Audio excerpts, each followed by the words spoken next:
আসসালামু আলাইকুম বন্ধুরা, আশা করি অনেকেই ভালো আছেন। আমি অনেকটা ভালো আছি। এই যে মাথায় চুল রাখছি, স্কিনও মোটামুটি 90% ক্লিয়ার, আগের চেয়ে ওজনও একটু বাড়ছে। আজ আমি এখন আলোচনা করব আসলে সোরিয়াসিস পেশেন্টটা কীভাবে কম টাকার মধ্যে কীভাবে একটু স্থায়ীভাবে ভালো থাকতে পারবেন। তাহলে আমি কম কথার মধ্যে বলে নিচ্ছি।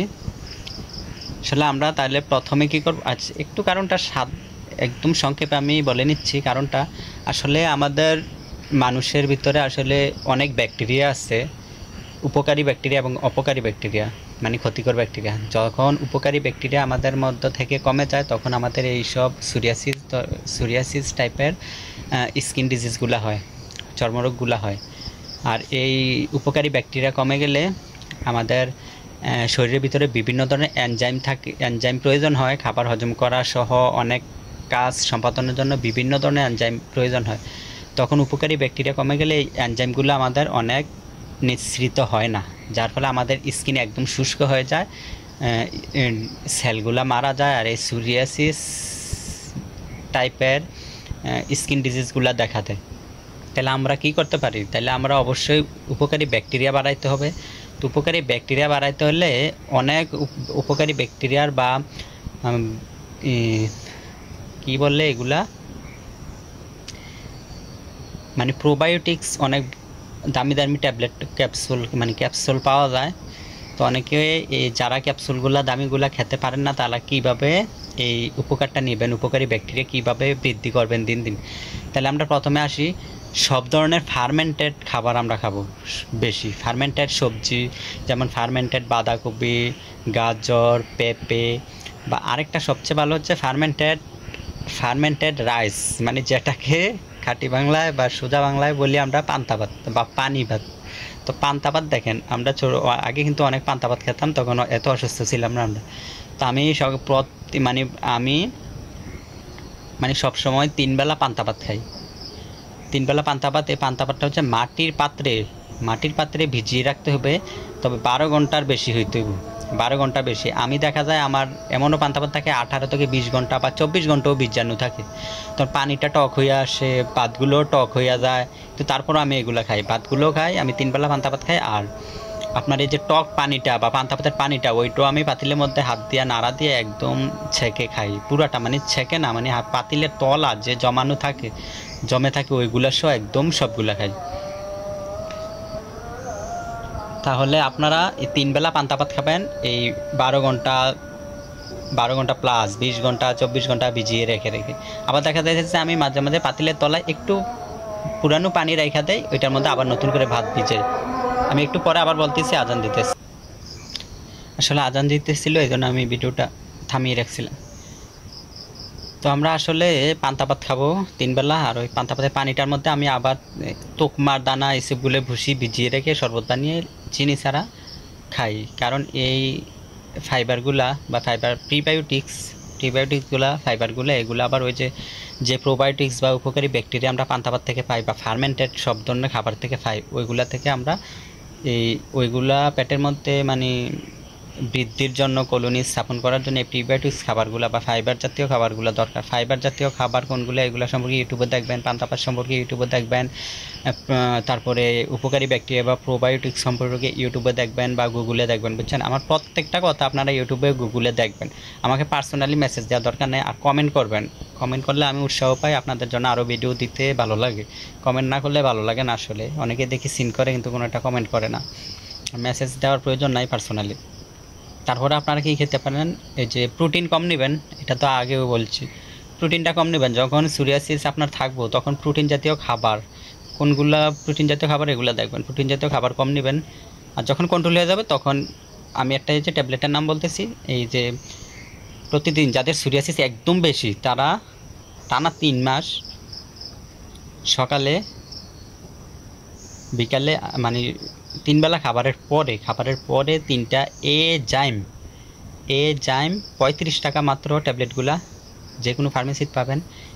এই ট্যাবলেটগুলো 3 বেলা 3টা নেবেন যখন সোরিয়াসিস যাদের বেশি। আর যাদের অল্প, তারা 2 বেলা নেবেন। টানা 3 মাস নেবেন, তারপর 1 মাস গ্যাপ দিবেন, তারপর আবার 3 মাস নেবেন প্রয়োজনে। এইভাবে আপনাদের আইডিয়া হয়ে যাবে তখন, মানে কখন আপনি নিতে হইব।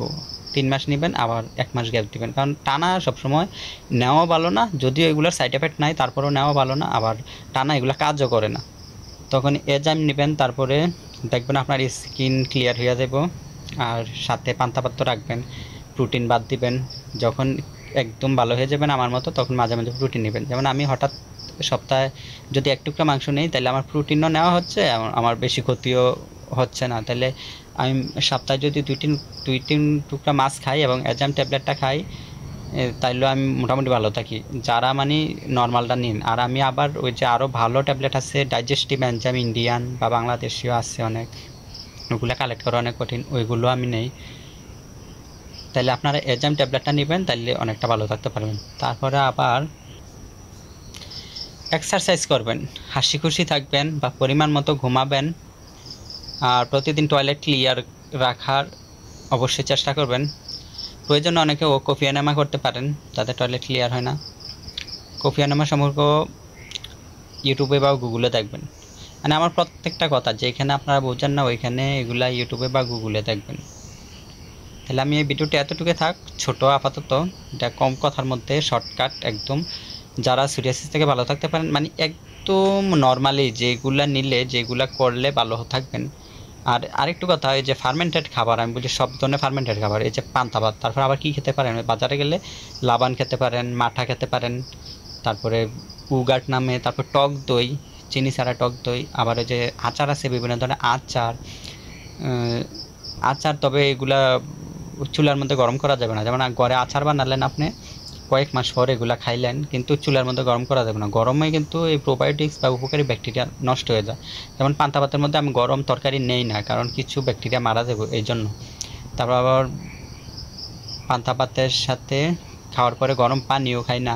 সকালে ওইটা, যাদের পায়খানা ক্লিয়ার না হয়, তারা সকালে ওইটা খালি পেটে 2 থেকে 3 গ্লাস গরম জল নেবেন, গরম জল খাবেন। ফার্মেন্টেড খাবার এগুলো দিয়ে কীভাবে বানাবেন আপনার প্রোবায়োটিক্স, বাঁধাকপির প্রোবায়োটিক্স, পেঁপের প্রোবায়োটিক্স বা গাজর দিয়ে বা বিভিন্ন ধরনের সবজি দিয়ে প্রোবায়োটিক্স কীভাবে বানাবেন, এগুলো ইউটিউব থেকে দেখবেন, গুগল থেকে দেখবেন।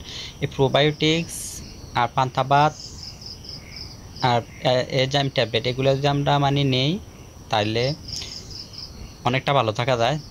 প্রোবায়োটিক্সগুলো নিতেই হবে, কারণ এগুলো আপনাদের দীর্ঘ সময় ভালো রাখবে।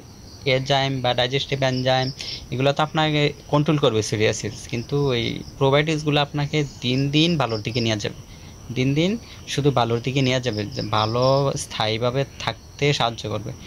আর একটা কথা, আসলে এই মুহূর্তে আর কিছু মনে পড়তেছে না। এইগুলা হচ্ছে শর্টকাট, এইগুলা মানে করলেই কমে। সর্বনিম্ন যারা এইভাবে এইগুলা চালিয়ে যাবেন বা এইগুলা আমার কথা, এই কথাগুলা বা এই ভিডিওর কথাগুলো মানবেন, তারা ভালো থাকতে পারবেন দিন শেষে। আর আপনারা যারা উপকৃত হবেন বা আমার কথাগুলো সত্য মনে হবে বা ভালো লাগবে, তারা অবশ্যই লাইক কমেন্ট শেয়ার করবেন। আর মেসেজ দেওয়ার দরকার নেই, এই যে আমি এখন অনেক ভালো আছি। যারা আমার আগের পিকচার দেখছেন তারা জানেন আমার একদম 100% কাভার ছিল, আমি একদম শুকিয়ে গেছিলাম, চুলও রাখতে পারতাম না। এখন অনেক ভালো আছি আলহামদুলিল্লাহ। আশা করি সবাই ভালো থাকবেন, আমার পরামর্শগুলো মানলে অনেকে উপকৃত হবেন। ডাক্তারের কাছে যাবার প্রয়োজন নেই, ডাক্তারের পরামর্শ নেওয়ার প্রয়োজন নেই।